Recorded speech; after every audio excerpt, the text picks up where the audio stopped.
Hello, नमस्कार सगळ्यांना. बघा मित्रांनो, आता कंबाईन पूर्व परीक्षा पण झाली आणि आपल्याला आता मुख्य परीक्षेची तयारी करायची. म्हणजे गट ब असू दे किंवा गट क असू द्या, दोन्हींच्याही मुख्य परीक्षेची तयारी करायची. आणि ही तयारी करत असताना आपल्यासाठी महत्त्वाचे असणारे दोन्ही पेपर, पेपर 1 आणि पेपर 2 ची परिपूर्ण तयारी असेल, तर आपल्याला चांगले मार्क घेता येऊ शकतात. आता याच्यामध्ये बघा, सगळ्यात महत्त्वाचं की पेपर 1 बद्दल किंवा पेपर 2 बद्दल प्रामुख्याने आपण जी बुक लिस्ट किंवा एक प्रकारे एक्झाम पॅटर्न आहे, तर त्याचा ऑलरेडी आपल्या चॅनलवरती व्हिडिओ बनवलेला आहे. तर तुम्ही पाहिला नसेल व्हिडिओ तर बघून घ्या आणि ओव्हरऑल बुक लिस्ट बाबत सुद्धा आपण व्हिडिओ बनवलाय तर तो बघून घ्या. आजच्या आपल्या टॉपिकचा महत्त्वाचा मुद्दा आहे तो म्हणजे की पॉलिटी हा जो विषय आहे, तर पॉलिटी विषयाच्या बाबतीत आपल्याला बोलायचं आहे. ऑलरेडी आपण इकॉनॉमिक्सच्या बाबतीत सुद्धा सिलेबस डिकोडिंग केलेलं आहे. तर इथं आपल्याला पॉलिटी हा जो पेपर 2 मधला सिलेबसचा पॉइंट आहे. तर हा बघा इथं पेपर 2 मध्ये 5 नंबरचा पॉइंट आणि याच्यामध्ये नक्की काय म्हटलेलं आहे हे लक्षात घ्या. तर पहिल्यांदा समजून घ्या की याच्यावरती प्रश्न किती येतात? तर 15 प्रश्न येतात आणि मार्कांना किती आहे तर 15 दुने 30. तो 30 मार्क आपल्याला महत्त्वाचे आहेत. 30 मार्काला पॉलिटी सब्जेक्ट येतो. आता पॉलिटी सब्जेक्टच्या बाबतीत किंवा राज्यव्यवस्था आपण थेटपणे म्हणतो. तर आपल्याला पूर्व परीक्षेला अभ्यासाला आहे, राज्यसेवा पूर्वला आहे, राज्यसेवा मुख्यमध्ये तर आता नवीन पॅटर्ननुसार डिस्क्रिप्टिव्हचा आहेच आहे आणि आपल्या मुख्य परीक्षेला. पण हा सब्जेक्ट सोपा वाटतो, पण आपले तरीही मार्क जातात. म्हणजे बऱ्याच मुलांना तर इव्हन 15 पैकी 15, 14, 13 अशापर्यंत मार्क जातात. आपल्या हातात काय आहे, की आपल्याला मॅक्सिमम मार्क घ्यायचे आहेत. कारण इथं काय आहे, की आपल्याला 2च पेपर आहेत आणि 2 पेपरचे प्रत्येकी 100 प्रश्न. तर त्याच्यात कॉम्पिटिशन आहे.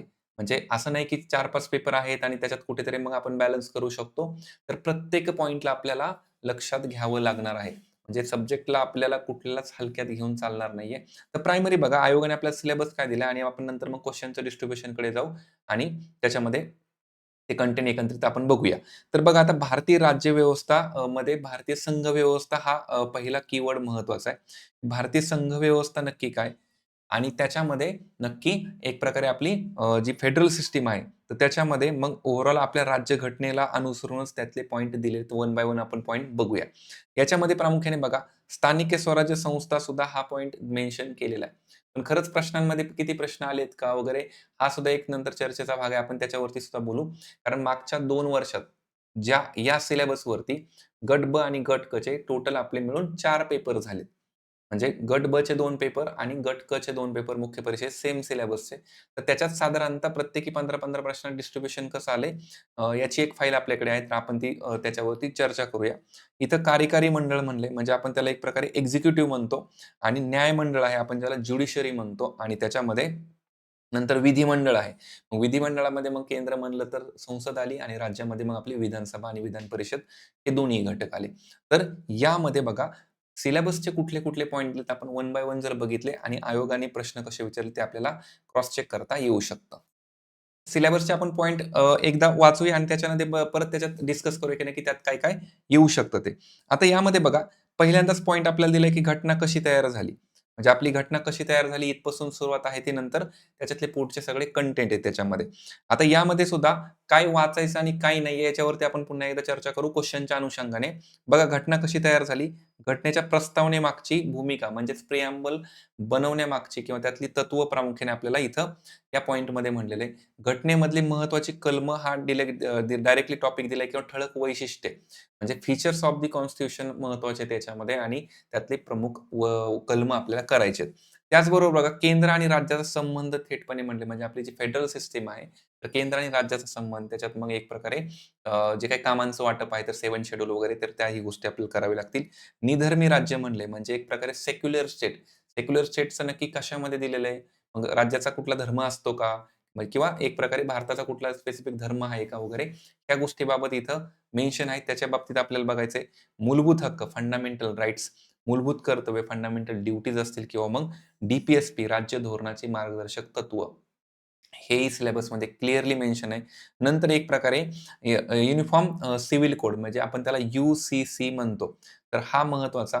त्यानंतर स्वतंत्र न्यायपालिका म्हणजे एक प्रकारे ज्युडिशरी कशी वेगळी आहे बाकीच्या गोष्टींपासून ते महत्त्वाचं आहे त्याच्यामध्ये. नंतर राज्यपाल आहे. मुख्यमंत्री आणि मंत्रिमंडळ क्लिअरली दिले त्याच्यात.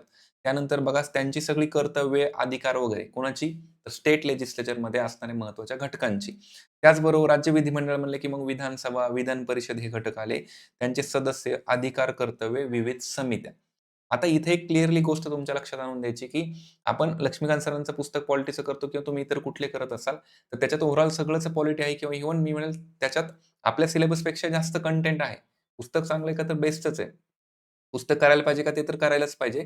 फक्त सिलेबसनुसार करायला पाहिजे. महत्त्वाचं काय आहे ना, की आयोगाने आपल्याला इथं काय विचारलंय आणि आपण नक्की काय-काय करतो हे महत्त्वाचं आहे. कारण तुम्ही प्रिव्हियस इयरचे जर क्वेश्चन बघितले, तर क्वेश्चनकडे आपण वाटलंच तर काय करू एकदा ठीक आहे. क्वेशन्स बघूया आणि मग डिटेल आपल्याला जाता येईल. क्वेशनचं डिस्ट्रिब्युशन बघूया. तर ही एक फाईल मी मागच्या 4 पेपरच्या यानुसार बनवली. तुम्हाला एकदा झूम केल्यानंतर हे आयडिया येईल. पॉलिटीचे आपण काय केले, की टॉपिक वाईज फक्त आलेल्या प्रश्नांचं टॉपिकनुसार वर्गीकरण केलंय. तर याच्यात कुठले पेपर आपण घेतलेत, तर मार्कांच्या डिस्ट्रिब्युशन बाबत जर म्हटलं, की कुठल्या टॉपिकला कुठे मार्क आलेत, तर गट ब आणि गट क चे नवीन सिलेबसनुसार जे झालेले पेपर आहेत. नवीन सिलेबस म्हणजे काय? जो आत्ताचा एक्झिस्टिंग पॅटर्न आहे त्याच्यानुसार. 2023 आणि 24 चा गट ब चा मेन्स पेपर, 23-24 चा गट क चा मेन्सचा पेपर सिलेबस सेम आहे. आता एका साइडला हे जे टॉपिक दिलेत, तर हे बुकच्या इंडेक्सनुसार सिक्वेन्स नाहीये. तर फक्त जे पेपर बघितले त्या पेपरमध्ये कुठल्या-कुठल्या टॉपिकला प्रश्न आलेत फक्त तेच पॉइंट इथं घेतलेत. याच्या व्यतिरिक्त जे पॉइंट आपल्या सिलेबसमध्ये आहेत किंवा आपल्या बुकमध्ये आहेत, त्याच्यावरती या 2 वर्षात तरी प्रश्न नाही आलेला. टोटल 4 पेपरचा मिळून. कदाचित आधी जुना पॅटर्न जेव्हा होता, तर त्याच्यात प्रश्न आलेही असतील. इव्हन प्रिलिम्सला वेगवेगळ्या टॉपिकला आले असतील, पण ते बघायचे. आता इथे बघा तुम्हाला काही रोमध्ये तुम्हाला हे बॅकग्राऊंडला असा थोडा ग्रीनिश कलर दिसेल. तर हे का केलंय? हे एक प्रकारे ग्रीन फ्लॅग दाखवलेत. का दाखवलेत? कारण या टॉपिकवरती साधारणपणे आपल्याला दरवर्षी कमीत कमी 1 किंवा 2 तरी प्रश्न बघायला मिळतात. तर हे टॉपिक त्यामुळे महत्त्वाचे आहेत आणि सगळ्याच टॉपिकला आपण ग्रीन केलं नाही. जर तुम्ही पुढे बघाल, इथं खाली नंतर, तर इथल्या ह्या टॉपिकला ग्रीन केलेलं आहे. आता याचं एक्सप्लेनेशन आपण घेऊया, बोलूया याच्यावरती. आता क्लिअरली बघा, सुरुवातीला एक एक टॉपिक मी सेपरेट असा केला, की आपली संविधान सभा जेव्हा बनली, संविधान निर्मितीसाठीची, म्हणजे संविधान बनवताना जे काही समित्या बनवल्या वेगवेगळ्या, जे काही संविधान सभाच बनवली गेली, मग ती कशी बनवण्यात आली, त्याच्यातले अध्यक्ष, उपाध्यक्ष, वेगवेगळ्या ज्या डिग्निटरीज होत्या, महत्त्वाची लोकांची नावं होती. इव्हन त्याच्यामध्ये मग आपली ड्राफ्टिंग कमिटी वगैरे होती आणि इतर समित्या. तर यांच्यावर वारंवार जे प्रश्न आलेत, तर त्याच्याच अनुषंगाने इथं प्रश्न आहे. म्हणजे मग आपल्याला 23ला 2 प्रश्न बघायला मिळतात. 24च्या बीमध्ये 1 प्रश्न आहे किंवा 2023च्या गट क च्या पेपरमध्ये तुम्हाला 15 पैकी 3 प्रश्न बघायला मिळतात आणि 24 मध्ये सुद्धा 15 पैकी 2 प्रश्न बघायला मिळतात. याचा अर्थ काय? घटना निर्मितीचं जे एक बॅकग्राऊंड आहे किंवा आपण कुठल्या संविधानातून कुठून तरतुदी घेतल्यात आणि त्यातल्या महत्त्वाच्या समित्या खूप महत्त्वाचं आहे. अति महत्त्वाचं आहे. Very important. मग आपल्या सिलेबसमध्ये दिलाय का तो पॉइंट? दिलाय ना आपल्या सिलेबसमध्ये तो क्लिअरली सुरुवातीलाच म्हटलेलं आहे, की घटना कशी तयार झाली आणि घटनेच्या प्रस्तावना आता ठीक आहे, तो पुढचा तर पॉइंट प्रस्तावनेच्या बाबतीतला झाला. पण घटना कशी तयार झाली हा पहिलाच पॉइंट दिलेला आहे आपल्याला. मग आपण तो करणं अपेक्षितच आहे आणि आपल्याला दिसतंय मागच्या 4 पेपरमध्ये आयोगाने प्रश्न तिथे विचारलेले आहेत. मग आपण ते करायलाच पाहिजे डेफिनेटली. त्याचबरोबर बघा इथं जसं आपण म्हणलं, की आपल्या घटनेमधले महत्त्वाचे मूलभूत हक्क, कर्तव्य आणि डी-पी-एस-पी म्हणजे आपला पार्ट 3 असेल, पार्ट 4 असेल आणि 4A असेल. तर हे हमखास करायचेत का? तर हमखास करायचेत. कारण का? त्याच्यावरती सुद्धा हा दुसरा ग्रीन फ्लॅग बघा. इथं जर पुढे आलो, मूलभूत हक्क एफ-आर असेल, डी-पी-एस-पी असेल आणि एफ-डी असेल, फंडामेंटल ड्युटीज. तर त्याच्यावरती सुद्धा 1-1 किंवा 2 प्रश्न किंवा 2 आहेत. इथं 2 प्रश्न आहेत. तर हे प्रश्न आलेले आहेत. म्हणजे कमीत कमी 1 प्रश्न तरी आलेला आहेच आहे. तर आपण ते करणं अपेक्षित आहे का? तर आपल्याला करायचंच आहे. आणि आता एक लक्षात घ्या, इथं सायन्ससारख्या सब्जेक्टसारखं नाही किंवा करंट अफेअर्ससारखं नाही आहे. इव्हन मग मॅथ्स रिझनिंगला आपल्याला वेळ पुरत नाही म्हणून तिथले एक्झाम्पल सुटत नाहीत. तर इथं क्लिअरली तुम्हाला तो अभ्यास करायचा आणि त्याचे मार्क घ्यायचे आहेत. कारण का शक्यतो सोर्सच्या बाहेर काही जात नाही. क्वचित जर एखादा क्वेशन गेला तर अगेन खूप रेअरमध्ये एखादा क्वेशन बाहेर जातो. पण सोर्सच्या बाहेर ॲक्चुअली जात नाही. मग आपण हक्काचे मार्क का घालवायचे? आपल्याला जर पोस्ट हवी असेल तर आपण मग याच्यात कुठेतरी कमी नाही पडलं पाहिजे. अल्टिमेटली 15च्या 15च बरोबर आणायचे आणि आपल्याला 30 मार्कच घेऊन जायचं. कारण का इथं पॉइंट मार्काला सुद्धा खूप मोठी व्हॅल्यू आहे. तर हे मग ग्रीन फ्लॅग आपल्याला हे पी-वाय-क्यूनुसार आपले सॉर्ट आउट होतात. याचा अर्थ असा नाही, की मग सिलेबसचा अर्धाच पार्ट करायचा आणि अर्धा नाही करायचा. तर आपण फक्त काय करतो, की प्रायोरिटी ठरवतोय. म्हणजे समजा जेव्हा कधी आपण रिव्हिजन्स करणार आहेत वारंवार, तर त्या रिव्हिजन सोबत सुद्धा हेच घटक जास्त करायचे आहेत. आता मग ह्याच्यातलं थ्रू आउट सगळंच. म्हणजे मूलभूत हक्क म्हणलं तर मूलभूत हक्काचे सगळे आर्टिकल पाठ पाहिजे आपल्याला, की ॲटलीस्ट कुठल्या आर्टिकलमध्ये काय दिलेलं आहे किंवा आपल्याला डिफरन्शिएट करता आलं पाहिजे, की समजा धार्मिकच्या रिलेटेड आर्टिकल असतील तर त्याच्यात नक्की काय किंवा आर्टिकल 19 मधला फरक, 21 मधला फरक नक्की काय आहे किंवा मग आर्टिकल आपल्याला 15 आणि 16 मधला काय फरक आहे. तर ह्या बेसिक तरी गोष्टी माहिती पाहिजे. ॲक्चुअली तसं 15 आणि 16 खूप महत्त्वाचे आहेत आणि खूप डिटेल आहेत. पण आयोग तेवढं डिटेल आपल्याला नाही विचारत. म्हणजे क्वचितच खूप राज्यसेवा मुख्यालय वगैरे विचारलेलं असेल, पण इथं तेवढं नाही विचारत. पण एक बेसिक फरक तर आपल्याला माहिती पाहिजे, की कशात प्रमोशनचं आहे, कशात समजा नोकरीच्या बाबतीतलं आहे किंवा अपॉर्च्युनिटीच्या बाबतीतलं आहे, तर हे आपल्याला इन जनरल माहिती पाहिजे. त्याचबरोबर बघा मग पुढे तुम्हाला असं रँडम जसं फेडरल सिस्टमबद्दल मग एखादा प्रश्न आलेला आहे किंवा केंद्र आणि यू-टीच्या बाबतीतला सॉरी राज्य आणि यू-टीच्या बाबतीतला प्रश्न आहे. म्हणजे एक बहुतेक प्रश्न इथं कोणतातरी आला होता, की जे आपले राज्य तयार झाले तर राज्यांचा तो एक सिक्वेन्स लावा म्हणून. म्हणजे सुरुवातीला आपले किती राज्य होते, त्याच्यानंतर म्हणजे स्टेट रिऑर्गनायझेशन जो कायदा आला आपला. 56 नंतर मग परत कोणते-कोणते राज्य फॉर्म होत गेले, कोणाचा सिक्वेन्स कसा आहे, अशा बाबतीत आपल्याला प्रश्न आलेला आहे. किंवा मग केंद्र-राज्य संबंध आहे, तर त्याच्यात प्रश्न आपल्याला बघायला मिळतो किंवा मग सुप्रीम कोर्ट आणि हाय कोर्टवरती मात्र मग थोडासा रँडम प्रश्न आहे. मग कधी सुप्रीम कोर्टवर आहे, तर कधी हाय कोर्टवरती. हा सुद्धा पॉइंट एक विचारात घेण्यासारखा आहे. जर आपण इथं एक कंपॅरिझन जर केलं, तर बघा यामध्ये सुप्रीम कोर्टवरती 24 म्हणजे 23च्या ग्रुप बीला प्रश्न आलेला आहे. त्याच्यात मग हायकोर्टला जर बघितलं, तर लगेच 24च्या ग्रुप बीला प्रश्न आलेला आहे. म्हणजे 23च्या सुप्रीम कोर्टवर, 24च्या ग्रुप बीच्या मेन्सवरती, 23 वरती. त्याचबरोबर बघा नंतर मग ग्रुप सीच्या 24 मध्ये प्रश्न आलेला आहे सुप्रीम कोर्टवरती आणि हायकोर्टवरती जर आपण बघितलं, तर इथं इथं मग प्रश्न नाही आला. तो पण मग 24 मध्येच आलेला आहे. म्हणजे 2024 मध्ये जर बघितलं, तर गट क आणि गट ब मध्ये सॉरी गट क मध्ये हायकोर्ट आणि सुप्रीम कोर्टवरती प्रश्न आलेला आहे. तर हा भाग झाला. आता बघा, इथं हा एक ग्रीन फ्लॅग जो दिलेला आहे, परत खाली नंतर, तर तो म्हणजे स्टेट लेजिस्लेचरच्या बाबतीतला. मग त्याच्यामध्ये राज्यपाल असू द्या, मुख्यमंत्री किंवा मंत्रिमंडळ असू द्या किंवा मग विधानसभेमधले सभापती किंवा उपसभापती. ॲक्चुअली स्पेसिफिकली सभापतींबाबतच एक क्वेशन आला होता म्हणजे दोघांचा मिळून आणि महत्त्वाचं विधानसभा आणि विधान परिषद. आता ॲक्चुअली ह्याच्यावरती प्रश्न कसे येतात? एक तर डायरेक्टली आर्टिकलवरती प्रश्न येतात, जे आपलं स्टेट लेजिस्लेचर किंवा राज्य विधानमंडळ किंवा आपलं विधिमंडळ आहे प्रामुख्याने. मग त्याच्यात राज्यपालांसहित ते पार मग एकदम प्र अ, प्रत्येक सभागृहाची साधारणतः स्ट्रेंथ किती आहे वगैरे किंवा मग मुख्यमंत्र्यांचे अधिकार कशात दिलेत, मंत्र्यांचे अधिकार कशात दिलेत, हे डायरेक्टली आर्टिकलनुसार सुद्धा प्रश्न आलेले आहेत. तर हे आपल्याला करायचंय. म्हणजे थोडक्यात काय, आपल्याला अजून या सिलेबस डिकोडिंगमधून काय लक्षात येतं, की हा जो ग्रीन झोन आहे, तर तो ग्रीन झोन आपल्याला रिपीटेडली बघायला मिळतं. म्हणजे 1-2, 1-2 असे प्रश्न आपल्याला यावरती बघायला मिळतात. जर आपण दर पेपरमध्ये काढलं तर हे साधारणतः 5 प्रश्न, इथे 6 प्रश्न आहेत, इथे 2 प्रश्न आणि इथे पुन्हा 4 प्रश्न. म्हणजे आपण एक जर रेंज पकडली, याचं जर एक एव्हरेज काढलं समजा 6 आणि 5 हे 11, ते 13 आणि परत हे 4.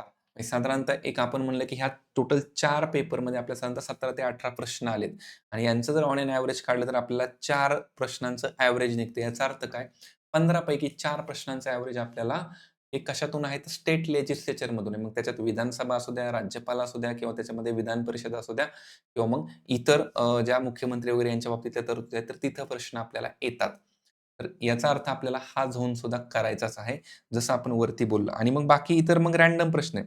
जसं की कधी समजा भाषेच्या बाबतीत एखादा प्रश्न आहे किंवा राज्यांच्या बाबतीत स्पेशल तरतुदी ज्या आहेत, आर्टिकल 370 आणि 371 मधले, परत ते ए वगैरे. तर असे मग रँडम कुठेतरी आपल्याला प्रश्न आहेत. आता सिलेबसमधच्या एका पॉइंटकडे पुन्हा जाऊया आपण. सिलेबसचा पॉइंट कुठला? तर आपला हा जो आहे जिथं म्हणलं की स्थानिक स्वराज्य संस्था. ॲक्चुअली स्थानिक स्वराज्य संस्था म्हणजे काय आपलं पंचायत राज. पण पंचायत राजवरती फक्त एक प्रश्न आहे ॲक्चुअली तो पण मिक्स आला होता. म्हणून इथं मी पंचायत राजचा पॉइंट दिला नाही. होता एक प्रश्न काहीतरी आर्टिकल वगैरे समथिंग काहीतरी आलेलं होतं. तर पण असे सलग दरवर्षी पंचायत राजवरती प्रश्न नाही आहेत. पण याचा अर्थ मग पंचायत राज स्किप नाही करायचं, करायचं. पण इथं जो सिलेबस दिलाय हा खाली जे पॉइंट दिलेत आयोगाने, तर त्याच्यात मात्र पंचायत राजचा रेफरन्स नाहीये. याचा अर्थ कदाचित त्याची प्रायोरिटी थोडीशी कमी असेल. प्रायोरिटीने आपण काय केलं पाहिजे किंवा तुम्हाला जर तयारी आता मुख्य परीक्षेला तुम्ही करताय, तर हे पॉइंट तुम्ही डिटेलमध्ये केलेच पाहिजे. मग त्याचा डेटा तुम्हाला कोणताही कितीही जास्त मिळू द्या, कुठूनही पाठांतर करा, पी-वाय-क्यू चांगले करा, बेस्ट हक्काचे मार्क घेऊन जा. याच्यासाठी सोर्स विचाराल, तर सोर्सच्या बाबतीत बोलायचं झालं, तर ॲक्चुअली येस, आपला हा क्वेशन पेपर आहे गट बच्या 23च्या मेन्सचा. आता याच्या बाबतीत जर एक इन जनरल ओव्हरव्ह्यू बघायचं झालं तर बघा आता. प्रश्न कशावरती आलेला आहे? तर काँग्रेसची तज्ञ समिती आणि त्यांनी कशाबाबत प्रश्न आहे? संविधान सभेबाबत आहे. मग नेहरू कोण होते, कुठे होते, मुन्शी कशाचे कोण अध्यक्ष, समन्वयक वगैरे. थोडक्यात काय घटना समिती जी आहे, तर ती घटना समिती स्थापन करण्याच्या किंवा घटना समिती म्हणण्यापेक्षा संविधान सभा, कॉन्स्टिट्यूएंट असेंब्ली. तर त्याच्या मागचं बॅकग्राऊंड असेल वगैरे त्याच्या बाबतीत प्रश्न आहे. इथं बघा जनरल प्रश्न कशावरती, की बघा आता सभापती आणि उपसभापती यांच्या बाबतीत आहे विधानसभेच्या आणि त्यांना एक प्रकारे हटवण्याचा जर समजा प्रोसिजर चालू असेल, त्यांना पदावरून काढण्याची, तर एक प्रकारे ते अध्यक्षपद भूषवू शकत नाहीत. हे साधारणतः मग कुठल्या आर्टिकलमध्ये दिलंय? याचा अर्थ काय? स्टेटमधले आपल्याला आर्टिकल्स महत्त्वाचे ते आपल्याला पाठच पाहिजेत. इम्पोर्टंट आपण नाही म्हणत की संविधानामधले सगळेच आर्टिकल पाठ असावेत. ज्या महत्त्वाच्या तरतुदी आहेत, तर ते सुद्धा आपल्याला माहिती पाहिजेत.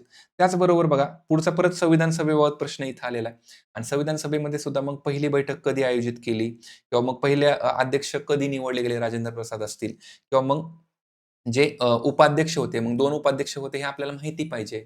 मग त्या 2 उपाध्यक्षांची सुद्धा निवड कधी करण्यात आली? मग त्यातले व्ही-टी कृष्णाचार्य असतील, मग तुम्हाला दुसरे टी-टी कृष्णमचारी सुद्धा माहिती पाहिजे. बऱ्याच जणांना व्ही-टी आणि टी-टीमध्ये फरक कळत नाही. मग एक प्रकारे आपल्याला तो कसा लक्षात ठेवायचा? इथं मग व्ही वरून आपण लक्षात ठेवतो, की व्हॉईस असं लक्षात ठेवतो. म्हणजे उपाध्यक्ष ते होते वगैरे असे बऱ्याचशा काही ट्रिक्स असतात, तर त्या करायला पाहिजेत. इव्हन लँग्वेजच्या वगैरे ट्रिक्स आहेत खूप साऱ्या. राज्य कसे स्थापन झाले त्याच्या ट्रिक्स आहेत, तर त्या आपण करणं अपेक्षित आहे. ठीक आहे. आता या बाबतीत बघा, पुढे जर म्हणलं तर इथं परत बघा राज्यपालांच्या नियुक्तीच्या बाबतीत आर्टिकल विचारलेलं आहे. अगेन वन लाइनर प्रश्न आहे. प्रश्न अवघड नाहीयेत. डेटा आहे बराचसा, फॅक्च्युअल कंटेंट आहे, पाठांतराचा भाग आहे. काही ठिकाणी कन्सेप्ट आहेत. कन्सेप्ट म्हणजे काय? समजा आपल्याला जसं म्हणलं की जर समजा एखाद्या पदावरून रिमूव्ह करण्याची प्रोसिजर असेल, तर ती प्रोसिजर थोडीशी समजून घ्यावी लागते, तेवढी कन्सेप्ट. इथे बघा डी-पी-एस-पी वरती प्रश्न आलाय. जसं आपण म्हणलं की राज्याचे नीतिदर्शक तत्व जे आहेत आणि त्याच्या बाबतीत एक प्रकारे काय आहे की कोणत्या तत्वांचा समावेश आहे किंवा नाही. याच्यात पुन्हा प्रश्न काय येऊ शकतो की समजा 42व्या घटना दुरुस्तीने किती डी-पी-एस-पी ॲड केले, कुठल्या-कुठल्या कलमात ॲड केले, तर असे प्रश्न आपल्याला अपेक्षित आहेत, येऊ शकतात. तसेच बघा पुढे प्रश्न किंवा आपण रिसेंट ग्रुप सीचा पेपर घेऊया. ग्रुप सीचा बघा इथं पेपर आहे. तर याचे प्रश्न बघू. सिंपल याच्यामध्ये काय म्हणले बघा. खालीलपैकी कोण मसुदा समितीचे सदस्य नव्हते? आता प्रश्न बघायला सोपा आहे, पण बऱ्याच वेळा काय होतं ना, की मग आपल्याला मसुदा समितीमधले सदस्यांची सगळी नावच आठवत नाहीत. म्हणजे मसुदा समिती अध्यक्ष आपल्याला माहिती आहे डॉक्टर बाबासाहेब आंबेडकर. पण त्यांच्या व्यतिरिक्त इतर लोकांची नावं आपल्याला कदाचित ते आठवणार नाहीत किंवा मग आपला प्रश्न चुकू शकतो. सो आपल्याला सगळ्यांची नावं पाठ करायची आहेत. त्याचबरोबर बघा वरती काय म्हणले, आता असा एखादा हा रँडम प्रश्न हा पॉलिटीच्या टॉपिकमध्ये येऊन गेलाय, की ग्रामीण कुटुंबासाठी स्वच्छता गृह ही योजना कधी सुरू केली? आता तसा हा पॉलिटीचा प्रश्न बनत नाहीये, पण त्यांनी तो पॉलिटीच्या सेक्शनमध्ये म्हणजे जिथं 15 प्रश्न येतात तिथे तो टाकलेला आहे साधारणतः. तर ते एक झालं. परत बघा इथं नंतर भाषण करण्याचं जे स्वातंत्र्य आहे, तर ते साधारणतः कुठल्या आर्टिकलमध्ये, कुठलं संसदेमध्ये भाषण करण्याचं. मग संसदेमध्ये भाषण करण्याच्या गोष्टी असतील, तर आपल्याला इन जनरल माहिती पाहिजे, की आता एक तर इथे 108 दिले. 108 मध्ये मग जॉइंट सिटिंग आहे का? किंवा 109 आहे, तर 109 मध्ये मनी बिलाच्या बाबतीत काही तरतूद दिलेली आहे का? मग त्याच्यानंतर 105 मध्ये नक्की काय आणि 115 मग 105 मधला आणि 115 मधला तुम्हाला जर डिफरन्स आला लक्षात किंवा नक्की कुठे काय आहे, तर लगेच आपल्याला उत्तरापर्यंत जाता येतं. तर हे आर्टिकल आपण असे पाठ करू शकतो.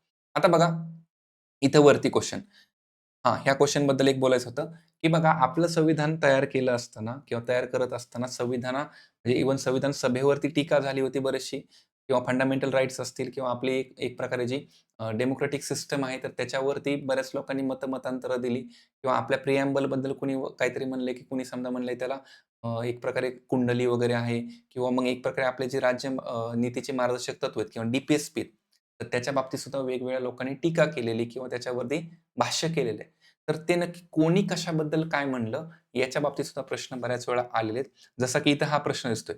एका साइडला टीका कोणी काय केली नक्की म्हणजे कशा प्रकारची टीका केली? मग के.टी. शहा असतील, आयुर्वेद जेनिंग असतील, के.सी. व्हेअर, टी.टी. कृष्णाचार्य असतील, तर नक्की कोणी काय म्हणलेलं आणि ऑलरेडी पी-वाय-क्यूमध्ये याचे प्रश्न येऊन गेलेले तर पी-वाय-क्यू भरमसाठ सोडवायचे आणि आपल्याला उत्तरापर्यंत पोहोचायला सोपं होतं मग. त्या बाबतीतले आपण वाक्य लक्षात ठेवले, तरी पण ते इनफ होऊन जातं. तर तुमच्या हातात आहे की नक्की काय करायला पाहिजे. सिलेबस डिकोडिंग एकदम सोपं आहे, की सिलेबसमध्ये आयोगाने जे इथं पॉइंट दिलेत ना आपल्याला, तर हे जर सगळे आपण प्रायोरिटीने केले, तर मात्र मग आपल्याला उत्तरापर्यंत जायला सोपं होतं. आणि बरेचशे गोष्टी जर तुम्ही व्हिज्युअल्सने केल्या, तर फायदा होईल. म्हणजे एक प्रकारे आपण जर हे म्हणलं, की आपलं भारतीय प्रशासन किंवा एक प्रकारे आपली जी राज्यव्यवस्था आहे आणि याच्यामध्ये आपल्याला प्रामुख्याने नक्की काय करायचं, तर याच्यामध्ये आपल्याला संविधानाच्या एक प्रकारे निर्मितीपासून एक प्रकारे आपले जे काही वैशिष्ट्य आहेत किंवा एक प्रकारे आपली न्यायपालिका वगैरे जे आहे किंवा मग मूलभूत हक्क वगैरे जे आहे, मूलभूत कर्तव्य वगैरे जे आहेत, तर त्यापासून ते पार मग एक प्रकारे राज्यपाल, मुख्यमंत्री असतील आणि राज्याचं हे जे विधानमंडळ असेल एक प्रकारे किंवा त्याच्यामध्ये महत्त्वाचं आपलं अप्पर हाऊस म्हणजे विधान परिषद असेल किंवा लोअर हाऊस विधानसभा असेल, तर हे सगळं करणं अपेक्षित आहे. ते आपण केलं पाहिजे का? डेफिनेटली केलं पाहिजे. हे प्रायोरिटीने लक्षात घ्या. तर असं एकंदरीत पॉलिटीचा आपण एक बेसिक काही गोष्टी याच्यामध्ये नमूद केल्या होत्या किंवा त्या घेतल्या होत्या. तर तुमचे काही डाउट्स असेल तुम्ही कमेंट बॉक्समध्ये सांगू शकता. अजून काही गोष्टी तुमच्यासमोर आणायच्यात आपण जस्ट घेऊया ह्या. तर येस बघा आपण हे साधारणतः जे बघितलेलं आहे, तर त्यानुसार तुम्ही प्रोसीड करायला हरकत नाही आणि पॉलिटी हक्काचा मार्क देणार आहे. तर आपल्या या उमेद एम-पी-एस-सी प्लॅटफॉर्मवरती आपण पहिल्यांदाच काय करतो तर पॉलिटीसाठी इनिशिएटिव्ह घेत आहोत. पॉलिटीची आपली बॅच असणार आहे. पॉलिटीची या सध्यासाठी म्हणजे पॉलिटी आत्ताच्या मुख्य परीक्षेसाठी गट ब आणि क साठीची बॅच असेल. त्याचबरोबर गट ब आणि क च्या ही मुख्यची तर झालीच. त्याचबरोबर येणाऱ्या पूर्व परीक्षेसाठी सुद्धा बॅच असेल. तर ती बॅच मी स्वतः घेणार आहे. तर स्वतः तुम्हाला मी शिकवणार. तुम्ही इकॉनॉमिक्सचे लेक्चर बघितले असतील. काही विद्यार्थ्यांनी नसतील बघितले इकॉनॉमिक्सचे लेक्चर्स बघा. अ, आपल्या YouTube चॅनलवरती सॅम्पल लेक्चर्स आहेत. त्याच्यावरून तुम्ही बघू शकता की टीचिंग वगैरे कसं आहे किंवा नोट्स कशा आहेत. आता पॉलिटीच्या बाबतीत सुद्धा तुम्ही नोट्सच्या बाबतीत म्हणाल की नक्की कशा वगैरे असतील. तर नोट्सचं तुम्हाला सॅम्पल पण दाखवतो की कशा आपल्या नोट्स असतील. एकदम शॉर्ट नोट्स असतील, की पॉइंटमध्ये असतील. म्हणजे एकदम बल्कीच्या बल्की नोट्स नसतील, की पॉइंटमध्ये नोट्स असतील. तुम्हाला काही सॅम्पल दाखवतोच. यामध्ये साधारणतः टीचिंग करत असताना काही स्लाइड्सद्वारे आपण टीच करण्यात येतात. त्या तुम्हाला नोट्सची प्रिंट काढण्याची गरज नाही. पण ते तुम्हाला अंडरस्टँडिंगसाठी सोपं राहू शकतं. जसे की हे तुमच्यासमोर व्हिज्युअल आहे. मग एक प्रकारे संसदेचं चित्र वगैरे किंवा एक प्रकारे आपली आता जसं की घटना निर्मितीची प्रक्रिया, मग ती प्रक्रियेची सुरुवात कशी झाली? मग इथं बघा की साधारणतः मग संविधान सभा, मग त्याच्यामध्ये कसे समजा लोक बसलेले आहेत. ॲक्चुअली हे सगळं प्रतिकात्मक आहे. ॲज इट इज आपण सगळे तिथले व्हिज्युअल्स असं म्हणत नाहीयेत. पण साधारणतः मग आपली संविधान सभा कशी बनली? त्याच्यामध्ये चर्चा कशी झाली? त्याच्यामध्ये मग मसुदा समिती आली. मसुदा समितीमध्ये वेगवेगळ्या कायदेतज्ञांची मतं कशी होती? हे साधारणतः आपण एक प्रकारे काय करणार तर डिस्कशन करणार आणि त्याच्यामधून मग जे काही आपल्या संविधानामध्ये मग प्रस्तावनेमागची भूमिका असेल किंवा मग एक प्रकारे सेक्युलर स्टेट असेल, तर सेक्युलर स्टेट का गरज पडली वगैरे हे प्रामुख्याने आपण बघणार किंवा भारतीय घटनेची आपली वैशिष्ट्ये, मग लिखित आहे का? सगळ्यात मोठी घटना आहे, महत्त्वाची कलमं त्याच्यातली, त्याच्यामध्ये मग त्याच्यातली ताठरता किंवा त्याच्यातली एक प्रकारे आपण रिजिडनेसी म्हणतो किंवा त्याच्यातली फ्लेक्सिबिलिटी म्हणतो, लवचिकता वगैरे ह्या सगळ्या गोष्टी प्रामुख्याने आपण बघणार आहेत. तर असं हे एक प्रकारे तुम्हाला जे आत्ता समोर दिसतंय म्हणजे स्क्रीनवरती तर असे व्हिज्युअल्समध्ये आपलं लेक्चर कंडक्ट होईल. पण नोट्स मात्र मग तुम्हाला प्रामुख्याने ज्या असणार आहेत, तर त्या नोट्स कशा असतील याचं एक तुम्हाला आपण सॅम्पल दाखवूया. म्हणजे मग तुम्हाला आयडिया येऊन जाईल त्याची. 1 मिनिटं. तर बघा नोट्सचे काही सॅम्पल तुमच्यासमोर जसं की आता घटना निर्मितीची प्रक्रिया वगैरे जो आहे, तर घटना निर्मितीची प्रक्रियेच्या बाबतीतलं आपण जर म्हणलं, तर प्रामुख्याने जो चॅप्टर आहे पहिला, तर त्या चॅप्टर बाबतचे आपल्याला काही डेटा जो आहे, तर तो डेटा तुम्हाला इथं मिळेल. आता एक लक्षात घ्या अगेन तुम्हाला नोट्स फक्त घेतल्या तर परिपूर्ण झालं असं नाहीये. नोट्समध्ये तुम्हाला काही ठिकाणी काय असणार आहे, तर ब्लँक स्पेस असणार आहे. तर ते ब्लँक स्पेस तुम्हाला लेक्चर बघत असताना फिल करायचे आहेत. काही ठिकाणी अशा रिकाम्या जागा असतील, तर त्या रिकाम्या जागा तुम्हाला फिल कराव्या लागतील. तर साधारणपणे बघा, असा हा डेटा असेल. समजा की मग घटना निर्मिती किंवा घटना समिती सुरू होण्याची पार्श्वभूमी काय त्याच्यामध्ये किंवा मग सुरुवातीला नेहरू रिपोर्ट होता आपला. मानवेन रॉय, एम-एन रॉय यांनी नक्की कुठली मागणी केली होती किंवा मग काँग्रेस कार्यकारिणीचं म्हणणं काय होतं. त्याच्यानंतर मग ब्रिटिश योजना काय आली किंवा त्याच्यामध्ये क्रिप्स मिशन वगैरे त्यांची भूमिका काय होती आणि मग महत्त्वाचं येतं ते कॅबिनेट मिशन. मग कॅबिनेट मिशननुसार आपली सी-ए स्थापन झाली, कॉन्स्टिट्यूएंट असेंब्ली स्थापन झाली, संविधान सभा. आता मोस्टली आपल्या नोट्स ह्या मराठीमध्येच असणार आहेत. क्वचित काही ठिकाणी तुम्हाला इंग्लिश असा शब्द बघायला मिळू शकतात. पण मॅक्सिमम आपल्या नोट्स ह्या मराठीमध्ये असतील. त्यामुळे तुम्हाला याची आयडिया असावी. मग कॅबिनेट मिशनमध्ये तरतुदी काय होत्या आणि त्याच्यानंतर मग घटना समितीची प्रामुख्याने रचना कशी होती? मग टोटल सदस्य किती? भारताच्या फाळणीच्या आधी सदस्य किती होते? फाळणीनंतर किती होते? प्रश्न आपल्याला अशाच टाइपमध्ये येऊ शकतात आणि आपल्याला फॅक्च्युअलवरती कंट्रोल आणायचा आहे, फॅक्च्युअल गोष्टी. मग साधारणतः मग आपल्या संविधान सभेची मग निवडणुका कशा झाल्या? कुठल्या कायद्यानुसार झाल्या? एकूण जागा किती जिंकल्या? आणि त्याच्यात महत्त्वाचं मग की कुणी किती जागा जिंकल्या? मग त्याचा समजा साधारणतः असा टेबल आहे. मग काँग्रेसला किती मिळाल्या, मुस्लिम लीगला किती मिळाल्या, त्यातल्या एकूण महिला ज्या 15 आहेत, तर 15 महिलांच्या नावासहित त्यांच्या एक प्रकारे त्या जिथून निवडून आल्यात, कुठल्या प्रांतामधून निवडल्यात, तर त्यांचे मतदारसंघ सुद्धा आपल्याला माहिती पाहिजे आणि त्यांची नावं. प्लस त्यांच्याबाबतचं वैशिष्ट्य सुद्धा माहिती पाहिजे, की त्या नक्की कोण होत्या? किंवा मग त्या पुढे जाऊन नक्की काय बनल्या? किंवा कोणाच्या त्या संबंधाने काय-काय होत्या? जसं की समजा आता आपल्याला माहिती पाहिजे दुर्गाबाई देशमुख ह्या सी.डी. देशमुख होते, तर सी.डी. देशमुख यांच्या पत्नी होत्या त्या. तर अशा बऱ्याचशा फॅक्च्युअल गोष्टी आपल्याला ह्या इन जनरल माहिती पाहिजेत.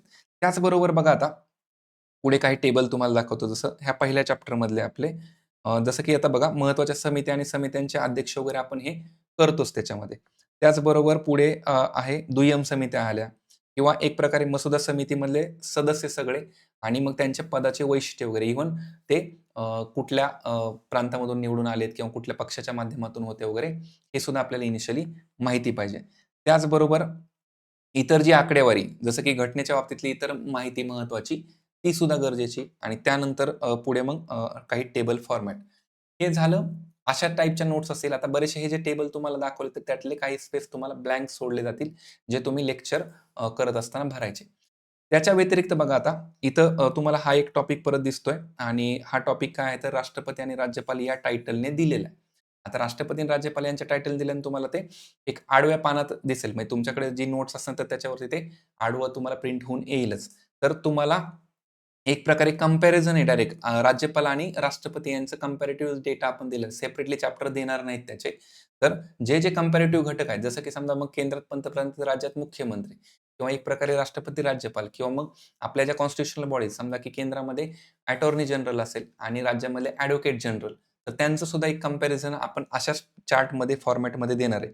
मग त्यांच्या बाबतीत मग आपल्या संविधानाच्या कुठल्या पार्टमध्ये त्यांचा समावेश होतोय, तो भाग, कुठलं आर्टिकल आहे त्यांच्या संदर्भाने तो घटक असेल किंवा मग एक प्रकारे कार्यकारी विभाग म्हणजे त्यांचा कुठला आहे किंवा त्याच्यामध्ये प्रामुख्याने महत्त्वाचे कलम वगैरे आणि त्यांचा साधारणतः दर्जा वगैरे काय किंवा त्यांच्या पात्रता वगैरे ह्या ज्या बेसिक गोष्टी आहेत, तर त्या आपण प्रामुख्याने बघणार किंवा त्यांना पदावरून कसं काढलं तर हे अशा फॉर्मॅटमध्ये म्हणजे नोट्स तुम्हाला आता ज्या ह्या दिसतात अशा, तर असा हा कंपॅरेटिव्ह चार्ट तुमच्या समोर असेल आणि या तुम्हाला अशा साधारणतः नोट्स दिल्या जातील. साधारणतः एक आता पेजेस आपल्या काही फायनल अजून झाल्या नाहीत. अल्मोस्ट टॉपिक झालेले आहेत. ते जेव्हा आपण बॅच लॉन्च करतो तोपर्यंत ते होऊन जातील. पण हा व्हिडिओ तुमच्याकडे जेव्हा येतोय किंवा हा जेव्हा रेकॉर्ड होतोय तोपर्यंत तरी आपलं अल्मोस्ट डन आहे. तर बॅच ही लवकरच लॉन्च होईल. साधारणतः आपण हा व्हिडिओ रेकॉर्ड करतोय कधी, की जानेवारीच्या एंडमध्ये म्हणजे 28 जानेवारी म्हणजे 29 जानेवारी ॲक्चुअली 29 जानेवारीला हा व्हिडिओ तुमच्यासमोर येतोय. तर प्रामुख्याने हे जे घटक आहेत, तर हे आपण आपल्या सिलेबसच्या रिलेटेड किंवा त्या अनुषंगाने आपण काय करणार तर ते आपल्याला आपल्यासमोर आणणार आहेत.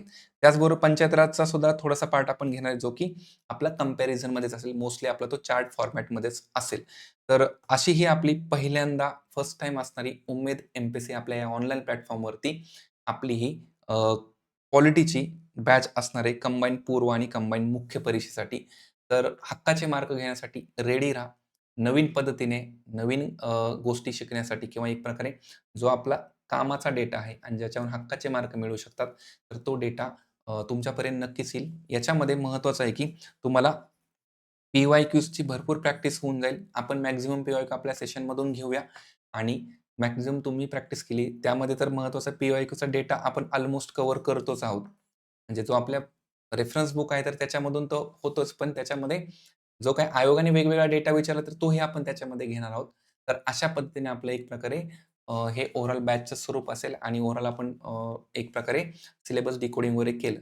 तर चॉईस तुम्ही करायचं आहे, की नक्की आपण येणाऱ्या काळामध्ये कसं करायचं. तुम्ही सेल्फ करा असाल सेल्फ बिंदास करू शकता. काहीच त्याच्यात हे नाहीये. आरामात होऊ शकतं. तुम्हाला वाटतं, की इथं आपण जर समजा बॅचसाठी आलो आणि बॅचमधून जर आपल्याला काही मिळत असतील गोष्टी, तर नक्कीच तुम्ही जॉइन होऊ शकता. आपल्या प्ले स्टोअरवरती तुम्हाला उमेद क्लासेस या नावाने आपला म्हणजे आपलं प्ले स्टोअरला ॲप पाहायला मिळेल. तर तुम्ही ते ॲप इन्स्टॉल करा. बाकीच्या डिटेल्स तुम्हाला तिथं मिळून जातील आणि वेळोवेळी आपण काय करत जाऊ, की YouTubeलाही असे सेशन्स ठेवत जाऊ, जेणेकरून सिलेबस डिकोडिंग असतं, पी-वाय-क्यू एनालिसिस असू द्या किंवा काही कंटेंटचे लेक्चर असू द्या, तेही घेत जाऊ. म्हणजे आपलं हे पॉलिटिक्सचंही इनिशिएटिव्ह सुरू होणार आहे. इकॉनॉमीचं आपलं पॅरलल चालू आहे आणि बाकी टॉपिकचंही आपलं अपकमिंग आहे. जसं की कंबाईन मुख्यला तुम्ही आहात, तर तुम्हाला एन्व्हायर्नमेंटसाठी सुद्धा महत्त्वाची एक प्रकारे जे एक साधारणतः 4 प्रश्न येतात, तर त्याच्यासाठी सुद्धा आपण इनिशिएटिव्ह सुरू करत आहोत. तर तूर्तास आपण इथं थांबूया. या सिलेबसच्या अनुषंगाने तुम्ही बाकी सिलेबसचे डिकोडिंग वगैरे करा आणि अभ्यास जोरदार करा. तुम्हाला खूप साऱ्या शुभेच्छा आहेत. आपण भेटूया पुढच्या सेशनमध्ये पुढच्या गोष्टींसोबत. तोपर्यंत धन्यवाद.